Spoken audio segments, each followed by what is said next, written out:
Thousands of people are fleeing the barrier islands off the North Carolina coast. The Outer Banks are vulnerable to a potentially deadly storm surge that could reach up to 13 feet above the ground in some places. The area may get as much as 35 inches of rain, more than ever recorded in the state. Mark Strassmann is there in Kitty Hawk, North Carolina.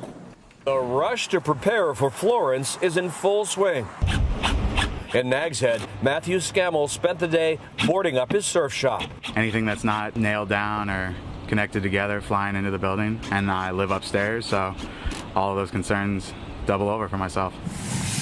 Residents filled and stacked sandbags to protect homes and businesses from the threat of floodwaters, while tourists, listening to dire warnings from officials, rushed to evacuate. Gas stations were busy with people filling up before filing out. We're going to go to Virginia Beach. This is our vacation. We hate to lose it all. Tourists Dan and Cynthia Howe hope they can salvage some of their vacation that's been derailed by Florence. But I wanted to get off past the bridge before we get in big trouble. You know, and then we get behind with all those people evacuating. Emergency officials staggered the evacuation orders to avoid bottleneck situations. And the bridge connecting Kitty Hawk to the mainland is now a one-way road off the island. CBS News national correspondent Mark Strassmann joins us now from Kitty Hawk, North Carolina. So, North Carolina Governor Roy Cooper issued what he's calling a first-of-its-kind mandatory evacuation from the barrier islands. I would have thought that with other storms, the barrier islands are so vulnerable, but this is a first of its kind. What makes this different? Emery, here's the basic difference. In the past, of course, there have been mandatory evacuations here before, but they've always been issued apparently by local officials. This time, the mandatory evacuation order for the Outer Banks comes from the state, and here's why.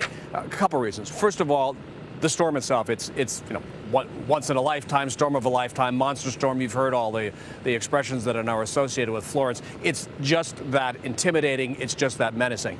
But they also want to break through the white noise to get at a couple of different types of folks.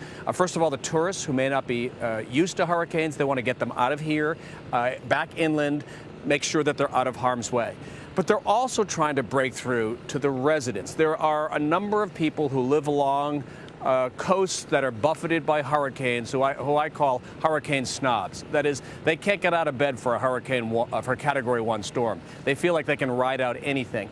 These emergency officials are trying to get through to those folks too, saying, look, this one, it could be the big one. Don't play around with this. Don't try to ride it out at home. Don't put yourself at risk. Don't put anyone else at risk. So, Mark, Hurricane Florence is expected to go on a similar path towards the Outer Banks of Hurricane Isabel back in 2003. Remind us what Isabel did back then. Isabel is the benchmark for people who live around here. September 2003, 15 years ago this month, the peak of the hurricane season, it crashed into the lower Outer Banks, caused $450 million worth of damage up and down this coast and inland and eastern North Carolina as well. It scared and scarred these barrier islands. It is the storm that nobody jokes about.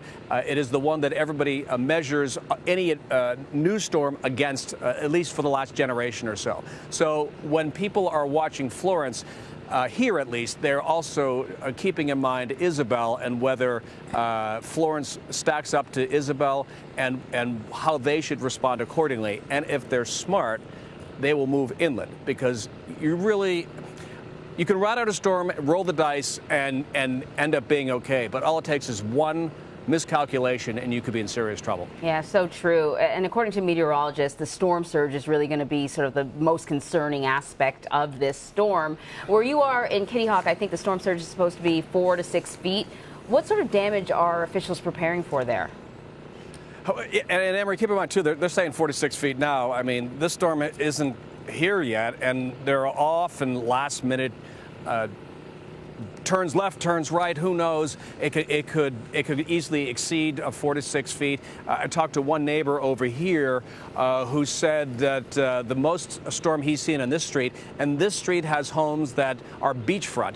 This street, 15 feet of storm surge. So I would be standing on this spot So think about that and how much damage that could cause. Plus, about 5 miles in that direction is a sound. The storm surge rushes through here, goes into the sound, it comes back and pushes more water back this way. I mean, this whole place could end up largely underwater in the right set of catastrophic circumstances. So it's a little hard to tell, but none of this potentially is good news. I hope that guy running behind you is actually running to someplace safe. I saw somebody taking a bit of a jog here, a little leisurely considering what we're talking about. Yeah, there are a number of people here who are riding it out. This guy over here is riding it out. The people behind him, we just saw them packing up. They're heading to Maryland. I mean, there are holdouts here. There always are holdouts. You just have to hope that the people who are holding out make the right call in the end. Yeah. All right, Mark Strassmann in Outer Banks, North Carolina. Thank you, sir. We'll see you soon. Okay, guys.